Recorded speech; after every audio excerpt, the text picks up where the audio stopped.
Hello guys, and welcome back to Joe's Ventures. And today we're doing another episode. I believe this is part 53 of our Jurassic World Evolution 2 mod spotlights, where we take a look at some of the absolutely wonderful mods people have been making and compare them to their real life fossil counterparts.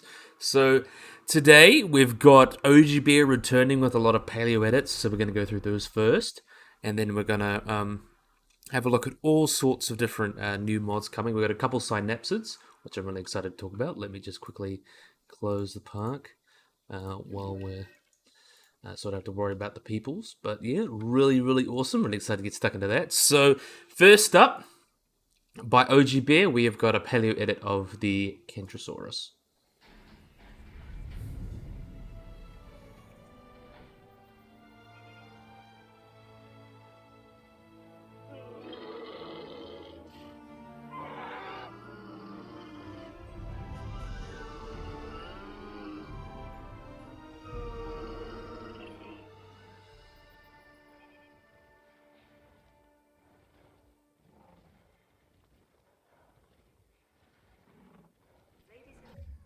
So here we are, really wonderful guys.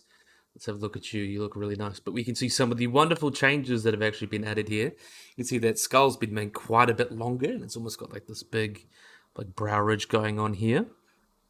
We can see the neck's also looking a little bit longer with a little bit more kind of like a dewlap at the bottom there. A lot of stegosaurs originally thought to have much shorter necks, but now with like Miragai was thought to be a big weird one, but now it's showing that a lot of stegosaurs had quite a bit longer necks, especially things like Stegosaurus, everyone's favorite stegosaur, may have a little bit longer necks than expected. You can see these legs have been thinned out a bit, not quite those elephantine legs, but you can see they've got a little bit longer, and they've also got the 3 digits with the nails, and the other 2 don't. Very interesting look, and they've got that very squat look going on. Often, Kentrosaurus itself was reconstructed with its spike on its hip, but most recent evidence and looking at other stegosaurs suggests that it actually must have been potentially around the shoulder there. You can see these really interesting pattern of plates. Got these really tall plates, and then they go into spikes or thagomizers as we go down the tail there. That's quite cool. Also, body's a little bit more rounded. Looks really nice. Quite thick, because these guys are bird hip dinosaurs. They have hips more similar to birds, when it's ironic when birds are descended from lizard hip dinosaurs. Quite ironic, but still cool. They've got these really big hips here. And I believe that tail's actually been a little bit extended. Could probably stand to be a little bit longer still, and maybe a little bit more of a divot in the back, looking at the skeleton I'm comparing here. But you can see those changes to anatomy have really made it pop a bit more. Looks really nice. Love these paleo edits. OGB always does a wonderful job with these. So here's the Kentrosaurus. We see all the different skins that he's added as well. Looks really nice. I'm definitely a big fan. So we're getting them run off and do their own thing. I actually quite like this one.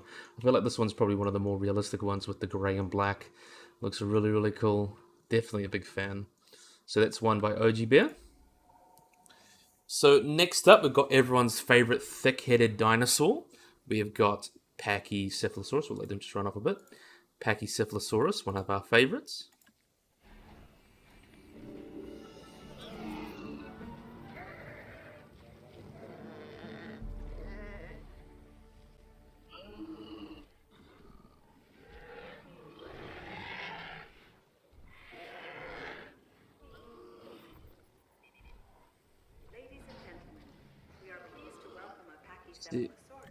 Looks really nice. Let's see if we can find one in a good posture. They're all like kind of looking that way. We'll have a look at you. You're probably looking a little nicer. But here we have Pachycephalosaurus.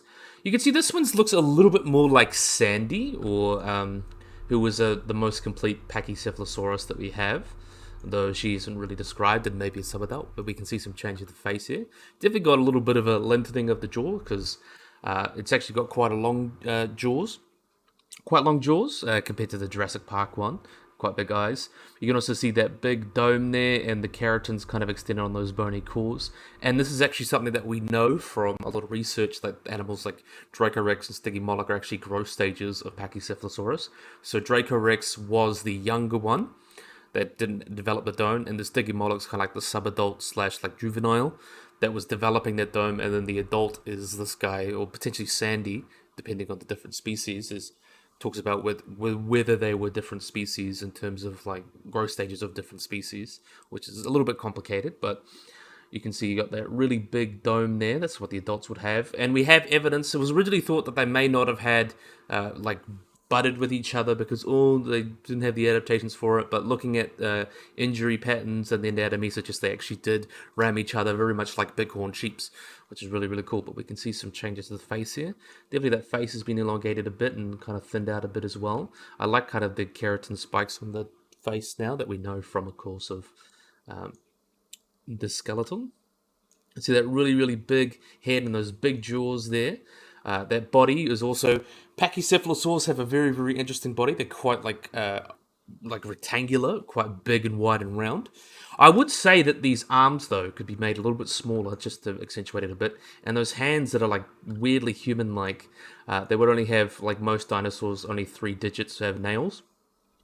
And the hands would have been definitely much smaller. So I think another paleo edit on top of this paleo edit would be to make that those hands much, much smaller.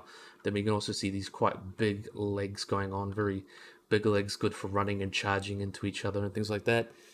These guys are also bird-hip dinosaurs. They're in the same group, Margicephalia, as ceratopsians. So it's kind of Margicephalia includes Pachycephalosaurs and the ceratopsians, so things like Triceratops and Styracosaurus and things like that. And we can also see there the tail's also been extended quite a bit. Maybe the tail base could be a little bit thicker. But yeah, definitely about the right length, and I think this is a good paleo edit. The good thing about OG's paleo edits is that they still kind of keep the style of Jurassic Park, but they maintain that proper anatomy a little bit better, and makes it a little bit nicer. But yeah, the only real complaints I could say maybe thicken up the tail a bit and make the arms smaller and fix the hands. But other than that, it's pretty spot on. And one thing I think would be cool, there's been talks about because people have compared Pachycephalosaur teeth to things like troodontids, and troodontids are often considered omnivorous, so it's very possible that these guys could have been more omnivorous than a lot of other ornithischian dinosaurs, which are mostly herbivores. So it could be really, really interesting as like a maybe put in the game as a code that these guys could eat meat and plants or something. But yeah, really, really cool. Definitely a big fan. So yeah, we're going to let them walk off and do their thing. Another wonderful OG Bear edit. And next up, we've got a pretty serious one. We're kind of going up in seriousness. We've got one for everyone's favorite 3-horned face. We've got one for Triceratops.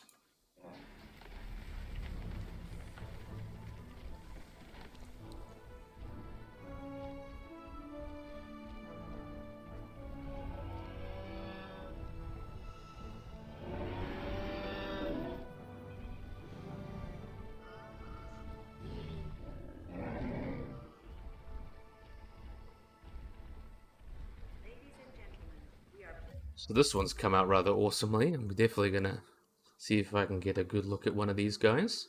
I might have to let them walk a little bit. Let's see which one I can pick that looks nice. Oh, have a look at you. You look nice and wonderful.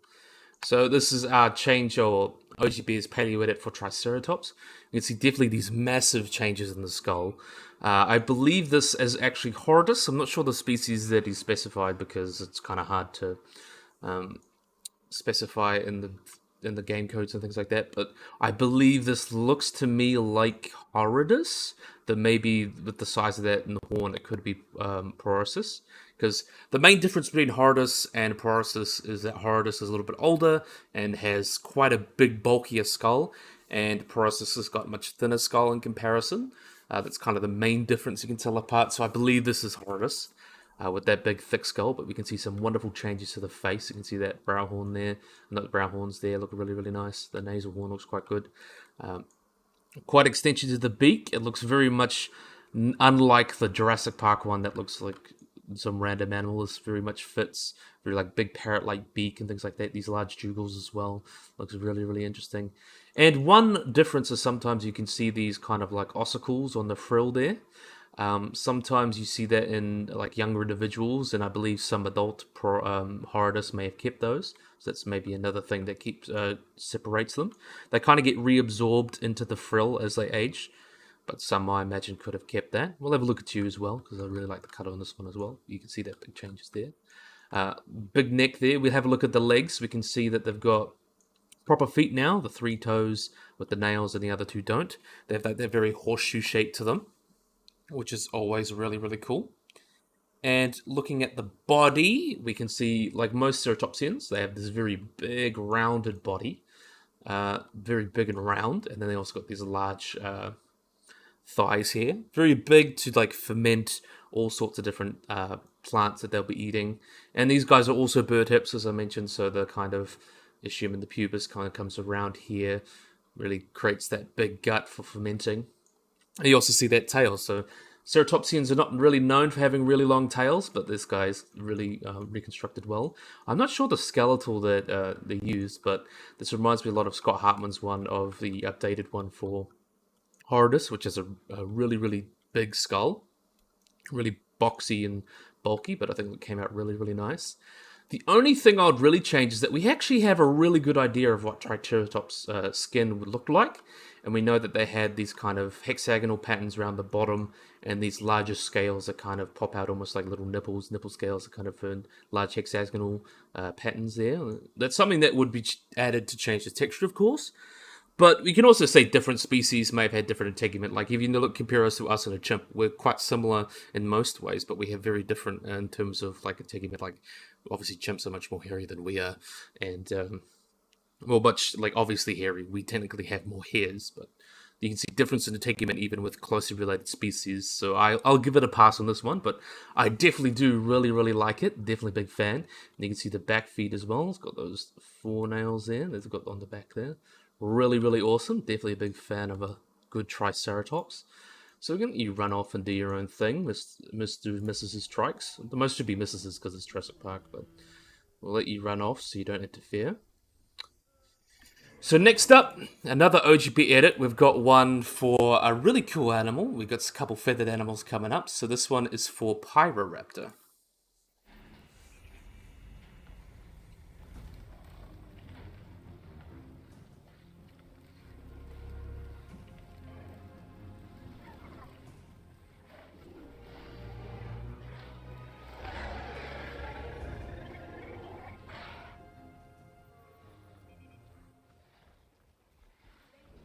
It's nice to see some paleo edits for some other animals that we love. So I chose the 2022 one because I always like that color of that one. This is a really wonderful Pyroraptor. You can see most of the changes to the face here. What we actually have from Pyroraptor is not much. We have some like bones from the arm. We have a couple of toe claws, like dew claws, and some metatarsals, and a couple vertebrae and a couple teeth. So we really don't know much. But looking at them, it seems they were pretty standard for most dromaeosaurs or most raptors. So this is pretty much like a generalized anatomy, but we can see some definitely big changes to the face here. Much less reptilian, a lot more raptor-like, with these big lips and long, slender, very reminiscent of Velociraptor. And you can see some extensions to the feathers as well. Got rid of that head crest, though I think it was still quite cool. I'd say in terms of the body, much more rounded, much more bird-like. And you can kind of see the changes there in the ischium coming down here. Some pretty minor edits. Then we can see those wings and obviously the long tails with the feathers on them, which is actually pretty spot on. Though I will go over the feathers. Considering it's a dromaeosaur and those kind of animals had lots and lots of feathers, very similar to birds today. This kind of bald part at the bottom there is probably not right, and they would probably even had feathers right up to like their ankles and some even to their feet, probably living in cooler environments like some types of Arctic birds or Antarctic birds. Really, really interesting. I'll say the feathers on the wing look okay for the most part, except they should go down the second finger. They're missing the primary feathers. So typically how in a bird, in a bird which has a greatly reduced second and the middle finger supports most of the primary feathers that they use for flying. So in most dinosaur reconstructions, they kind of just end them at the wrist, but actually the primary feathers extend all down that middle finger, especially in modern birds, since they only have that one finger left. That's where they anchor a lot of those feathers. And then the rest, of course, anchor along the kind of the bones and things like that. But in here, it's kind of stopped at the wrist, which is a very common thing when people try to reconstruct feathered dinosaurs that they get wrong. So that's not the fault of OG Bear. This is the fault of Frontier, and then in turn the fault of Universal for making it not right. But yeah, we should actually extend a lot more feathers to the underside here. They don't have that belly that's kind of exposed. Same here, it should be very, very feathery.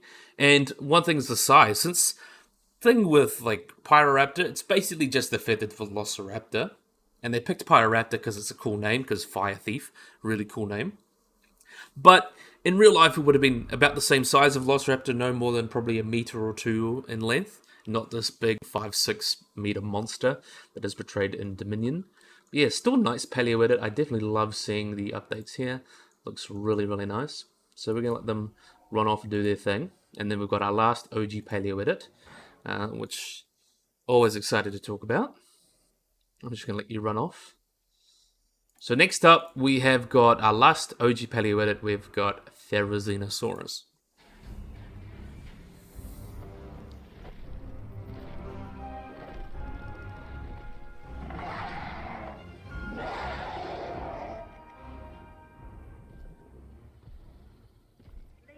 Now this one I'm really big fan of. Look how wonderful this looks. Let's see if I can get him to look in the... There we are. There we are. We can get a good look at you like that. So definitely been changed a bit. We can see that the head's also made quite a bit bigger. We actually have some unpublished stuff from the head of Therizinosaurus, but we don't really know that yet. But this is based on most common reconstructions. Very long head, made quite a bit bigger as well. Looks really, really nice, and that quite long neck they've got. Definitely been thickened up a bit. Definitely this big round body. I think even the one in Dominion is kind of... they don't understand how big and round this guy was. Very huge, big guts. Because these guys were big herbivores. They probably fermented a lot of food, so they would have had big guts to support that. Also quite big arms there. Probably even made even bigger. And he added extra keratin as well. So you can see all the big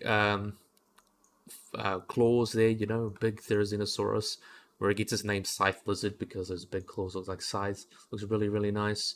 And luckily those hands aren't pronated.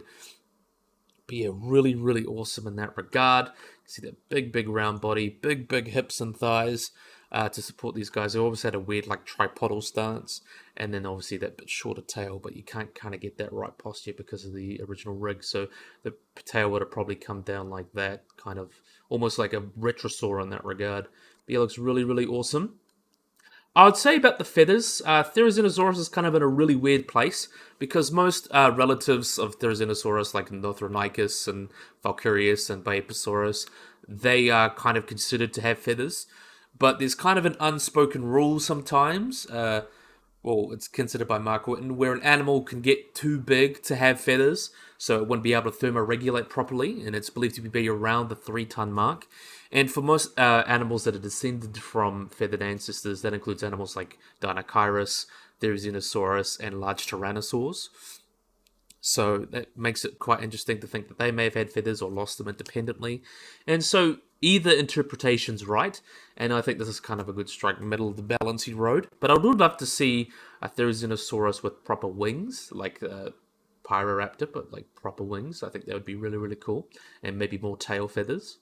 I think that looks really, really nice. But anyway, really, really nice paleo edit. I'm definitely a big fan. Nice to see nice big Therizinosaurus. Nice to give it some love. Definitely a big, big fan of this guy. So we're going to let him run off and do his thing. So all these paleo edits here, all done by OG Bear, part of the OG Bear kind of paleo edit pack, which you can download. I'll obviously put the link in the description like I do with most mods. But now we're going to be moving on to the next species, the new species, not just paleo edits now. So we're going to be starting off with another synapsid, with a really wonderful synapsid. We've got Thrinaxodon.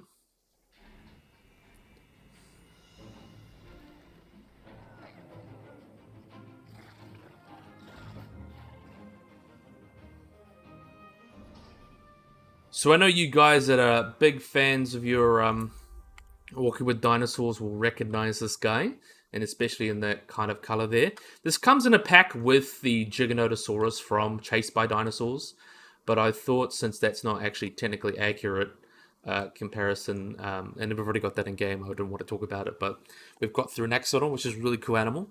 So these are a synapsid, and more specifically, they're a type of cynodont. So there's one of the species, Thrinaxodon Lathyrus, I believe you say that, is from South Africa and lived in Antarctica as well, is from the early Triassic.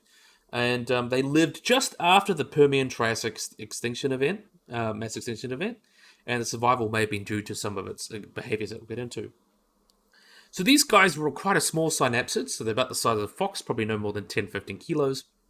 And they were potentially covered in hair, which is quite interesting, because these guys are synapsids, really early relative of mammals, and we don't know where hair evolved in that line, so it's very possible these guys may have had hair.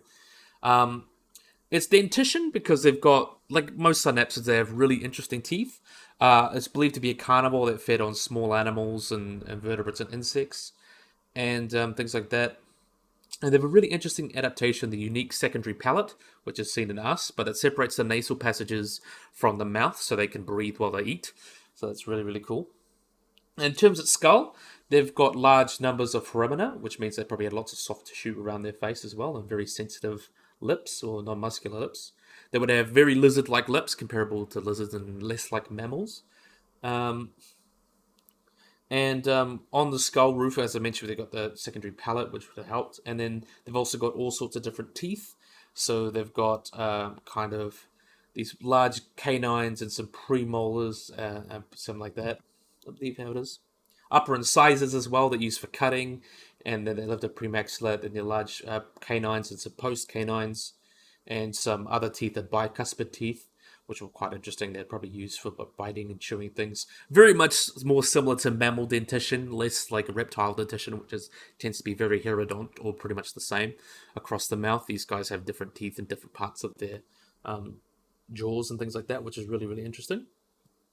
And on the histology, we know that these guys have phylolaminar bone, which means they would have been laid over time, which is quite interesting. And they may have actually known that we grew rather quickly, so it's very likely that they were born and grew rather quickly to adult size and tried to get as big as possible. It's quite interesting. It was first discovered in the Lystrosaurus assemblage zone in South Africa, so that's where it was found. And it was initially believed to be isolated in that region, but it's actually been found in Antarctica now as well, which is quite interesting. So it's now from South Africa and Antarctica. And in terms of who it's related to, it's in a group called Epicydontidae, which groups animals like Sinosaurus and Polosaurus and Galosaurus. Very interesting group of animals there. And it's actually quite well known in terms of that groups. And in terms of ontogeny and things, we do have cranial features that can separate Thanaxodon into two, actually four ontogenic stages. So we have some from many different ages, which is really, really cool. And it seems that these guys would like increase in size isometrically, so just expand and grow bigger. And the bone histology shows that these guys were very fast growers when they were young, and much slower development through adulthood, so they would have reached their pretty much peak size earlier in life. So very similar to kind of things like mammals. And the posture has been something that people have been talking about a lot. They believe to represent kind of a transition from the more sprawling lizard-like or even like early cynodont-like thing. I mean, early synapsid-like things such as Dimetrodon. So rather having this kind of side-walking things, these guys would have been much more upright and almost more like a mammal. Pretty much the best comparison, maybe like high walking compared to crocodilians. So walking around in like a instead of having the legs splayed out, they would have been much more under their body, allowing them to run faster and things like that, having a more upright posture as well. And actually know that there was like thoracic and lumbar vertebrae, which allows their body to kind of more folded in itself, allows more spring in their spine as they're running. So that's what allows kind of mammals to gallop and things. Most animals can't gallop because of that. So that kind of lumbar support allows them to kind of flex their spine more to be able to extend their stride length to be more efficient. So that's really, really cool. We're starting to see the kind of beginnings of that. And it's believed to be things like diaphragm, things like that, which is really cool. And in terms of behavior, as I mentioned, these guys were carnivores. And we know that they've been identified from the burrowings because they've been mostly preserved in burrows, and that's where we find most of their fossils. And the earliest discovery of a burrowing Thanaxodon was about 251 million years ago, which is about the time frame within the Permian and Triassic mass extinction event. And much of these fossils have been found in Karoo, in the Karoo Basin in South Africa. And these guys, obviously, they've been mostly believed to be the first burrowing cynodont, pretty much. And these burrows would have been like sloping halves, not very complex burrows, but these kind of burrows would allow them to potentially hibernate and shelter from the Permian extinction that was going on, and actually may have helped them survive and pass through the Permian into the Jurassic, which is quite interesting. And there's a really, really famous fossil, and it's been talked about a little bit on YouTube, but I think it's really, really cute. There's a Dinosaur burrow found with a tender spondyle that's called Brubistega, and it was injured. And it's kind of they X-rayed it and looked through the CT scan and all that, or synchrotron, and they found that this animal was kind of injured in it, and they most likely kind of we know that the Tyrannosaurus didn't bite it because the injuries looked like they came from another carnivore.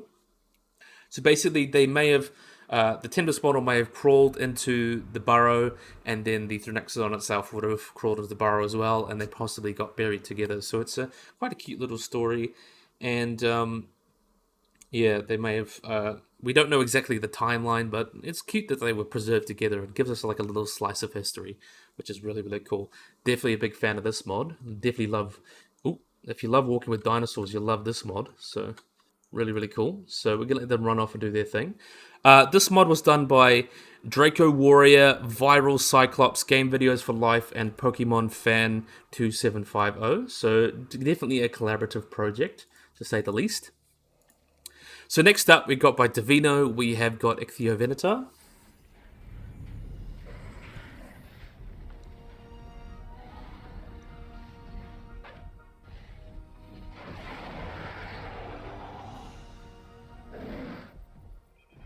So this is another one that's just been converted into a new species. We've covered this one before as like a replacer, but now it's a new species. Ichthyovenator was a genus of Spinosaurid. I was going to say Synapsid, but no. Spinosaurid dinosaur that lived in Laos, and sometime between 125 to 113 million years ago during the early Cretaceous, about the Aptian. And it is known from fossils collected from the Gyrus Supremus Formation in the Savannakid Formation, which was first found in 2010 and consists of a partial skeleton without a skull or limbs. The specimen has been the holotype of a new genus and species called Ichthyovenator laosensis and was described by paleontologist Ronan Allan and colleagues in 2012 with the name meaning fish hunter, with its assumed piscivorous lifestyle, which is in line to other Spinosaurids, and the specific name refers to the country it was found in Laos. And there have been more remains found that include teeth, more vertebrae, and a pubic bone that from that same individual found. So there's more probably to find there. The holotype specimen itself is estimated to be about 8 to 10 meters long, or 28 to 34 feet, and weighed about 2.4 tons. And very similar teeth, Sigomosasaurus, very similar to Sigomosasaurus, which was straight and conical. So very similar to other Spinosaurs, and most likely had those to try and catch slippery prey. And like others in its family, it had quite tall neural spines, or quite tall spines down its back, which formed a sail. But unlike these guys, they may have had a wave-like shape that curved downwards and had kind of two separate sails, which is a bit weird. And the pelvic girdle was reduced, and the ischium and the outmost body of the pelvis were actually proportionally larger than any other known theropod. And they were originally thought to be a member of the Baryonychines, so related to baryonyx and some of those new other, like Ripavenator and Ceratosucops, I believe their names, those kind of guys. But they actually showed they actually be more primitive member of the Spinosaurines, related to obviously Spinosaurus and Suchomimus. And in terms of its as a Spinosaur, I mean, it has a long, shallow snout and robust forelimbs, and its diet was most likely a lot of aquatic prey. Spinosaurs are also known to eat small dinosaurs and pterosaurs, and the sail may have been used for things like sexual display or species recognition, which is kind of a meme. But most fossil evidence that these guys would have had a semi-aquatic lifestyle, very similar to like crocodilians today, and it would have been adapted to swimming and living around these areas, maybe fishing a little bit more like a heron, so catching all sorts of fish and things like that. And as I mentioned, first photo was found in 2010. Let's see other things. In terms of its classification, a lot of people have been really looking into that, and they think that it's a lot more. Before it was a baryonychine, but now it's considered to be Suchomimid, or Spinosaurid. And in terms of paleobiology, although no skull has been found, we assume from other Spinosaurs that had a long skull, and these guys would have been eating any sort of fish and a little bit more generous. There've been other spinosaurs found with like iguanodont bones in their stomachs and things like that, and maybe even been preyed upon like baby dinosaurs, things like that. And in terms of its sale, even though I mentioned sexual selection and kind of species recognition, it's believed it may have been for thermoregulation. So having this large sale may have allowed them to help better control their body temperature. But the most preferred one is kind of sexual selection, because sexual selection allows a lot of animals evolve really weird things. Just look at the tail of a peacock. Like, it has no advantage other than getting ladies, and it actually hurts their survival in some places. So it reduces their chances because it makes them heavier and more awkward to fly around and stuff. It actually hurts their survival, but because the girls like it so much, they have them, which is interesting. And as I mentioned, these guys, in terms of their paleobiology or paleoecology, these guys were found in the Bromanian to Cenomanian rocks, and then it was actually later found to the Aptian stage. They coexisted with a sauropod called Tenivargosaurus, along with another sauropod, some iguanodontids, and neoceratopsians. Also, some ornithomimid dinosaurs, and lots of non-dinosaurs have been found in the site as well, like lots of plant remains, lots of turtles and fish, and bivalves as well. So it was quite a rich formation, definitely very wet. And also noted this, it's weird because it's a Spinosaur discovered in Asia, with most other Spinosaurs being found either in Europe, Africa, or South America. And it actually suggests that there was faunal interchange between Gondwana and Laurasia, especially since this guy is related to Spinosaurs, which are mainly found from Africa and South America. It's possible that Spinosaurs already were around a lot by the Middle Cretaceous, and then kind of split apart as Gondwana broke up. And there's even been some suggest they were even around the late Jurassic, which is quite interesting. So the history of Spinosaurus is definitely very interesting. We just don't have the fossils to prove it, but it's very interesting to see how Spinosaurus evolved from the late Jurassic as Pangaea was splitting up into Gondwana and Laurasia. So very, very interesting in that regard. So yeah, really, really cool. Let's let these guys run off do their thing. Again, done by Davino. Did a really wonderful job. So next up, we've got by Wheat. I love Wheat. Wheat's got a really wonderful mod by Wheat. Game Videos for Life, Viral Cyclops, and Pokemon 2750. We have got... This is kind of counts as both a paleo-edit because it's more scientifically accurate, but also it kind of counts as a Jurassic World one because it's modeled over the Jurassic World one. We've got Microceratops gobidens.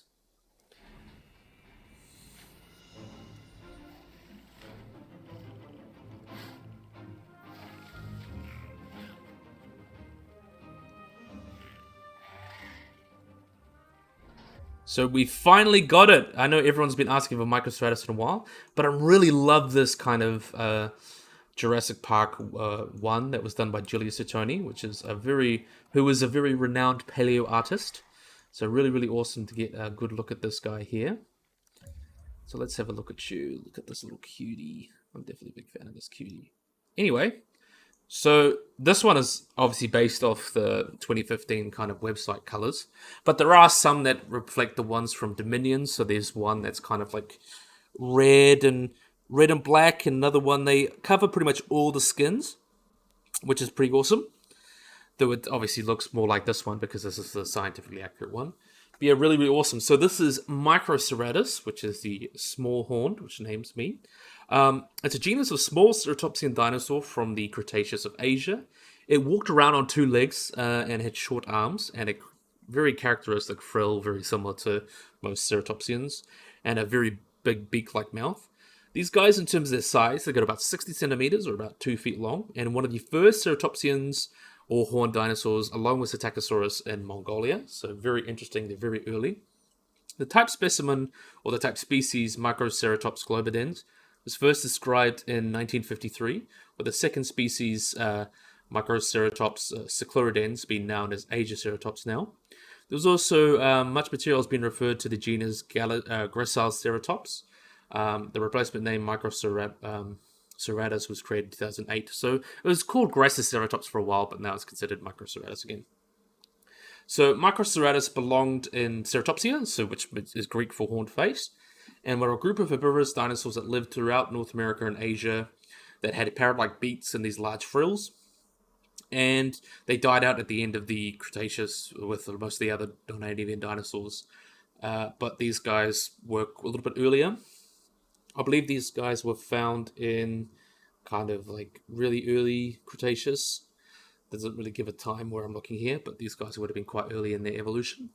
And in terms of its diet, most ceratopsians, these guys were herbivores. And during the Cretaceous, there's kind of the first flowering plants, and they would have been feeding on things like kind of early flowering plants and then ferns, cycads, conifers, things like that. And they use their sharp beaks to bite things off. So yeah, really, really cool animal. Definitely love that we're actually finally getting this guy in Jurassic World Evolution. I feel like everyone's asking, where's the Microceratus? It's the only one missing. But I really love that we've got Wheat making one, but because Wheat's like probably the best Jurassic World Evolution 2 modder. Like whatever he makes, it's a banger. But I really love that he decided to make the animal that everyone wants, but make it look like the more accurate Jurassic Park one for the website, the Jurassic World one, which is much more accurate to the real-life anatomy of Microceratus than the one that was found at Dominion. But he also put the Dominion skins on this one, so it's like a really cool hybrid, and I'm definitely all for it. So yeah, really, really awesome. Definitely a big fan of this guy. Came out absolutely wonderfully. But yeah, really, really awesome. So we're going to let them run off and do their thing. And then we've got our last animal here, another synapsid. I know everyone loves synapsids. We have got by Antaeus, it's kind of done by Viral Cyclops, Pokemon Fan 2750, and a bunch of other people. We have got Anteosaurus.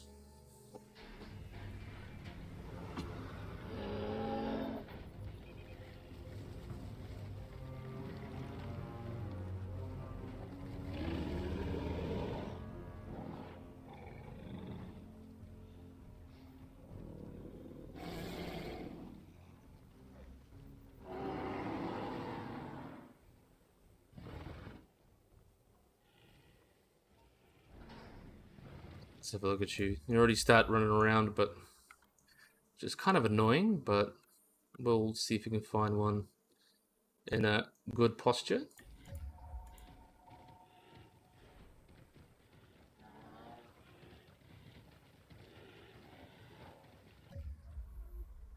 We'll have a look at you then. We'll have a look at you. I know that they're running, but still we get a good look at these guys. So Anteosaurus, which means Antaeus lizard, these guys were quite a large carnivorous dinocephalian synapsid, so a really interesting group of synapsids. They lived at the end of the Guadeloupean, which is the Middle Permian, which is during the Campanian stage. So they lived around 265 to 260 million years ago in South Africa. They're mainly known from cranial remains and have quite a little bit of post-cranial, but mainly their face. But they got quite big. Typically, they have skulls between 80 to 90 centimeters, or about 31 to 35 inches in length, and a body size estimated to be about 5 meters or 16 feet long, and weigh between 500 to 600 kilograms, or 1,100 to 1,300 pounds in weight. So really, really huge. And they're actually the largest known carnivorous non-mammalian synapsid, so that's a big mouthful. And the largest terrestrial predator of the Permian, so definitely a big animal. And they occurred at the top of the food chain, of course, with these big jaws, large teeth. They've got really large canines, as you can see there. They captured large prey, such as pyrrhosaurs, titanosuchids, and Tachydosalphids, I believe you say that. So in terms of its size, which is so huge, and we do have, in terms of its dentition, it has a couple really long incisors and some small postcranials, and some incisors, things like that, which were very similar to those of other like Gorgonopsids, though a little bit smaller. And when these jaws are closed, you can kind of see that they would extend past here the jaws a bit. And these were very well adapted for biting and holding animals as potentially as they eat or as they kill them. So very well adapted for predation. And another thing as well is that there's a wide, the numerous skulls that we have of this guy, they have a wide range of cranial, it's called peristalsis, which means like the thickening of the bone. and various proportions, and it seems these guys would have had horns. So really, really interesting looking, as you can kind of see on that face here. Very rugose and very big, bulky face. And it's kind of believed that these guys would have had bosses and horns. And it looks like they did change as they grew, so it's believed they could have been some parts sexually dimorphic, but it's mostly believed because they would have been headbutting and fighting each other with the big headbutts and pushing each other around, things like that. That's believed to be why they have that kind of big, bulky bosses and horns on their face, which is really, really interesting.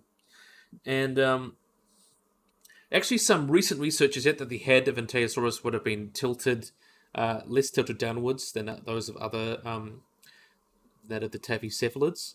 And unlike the latter, they would not line up ideally with the vertebral column to optimize combat. So they would have been very much able to kind of push into each other and fight and stuff like that. And they also would have been biting each other as well. So it would have been very interesting fights. In terms of ontogeny, we actually do have a juvenile specimen as well.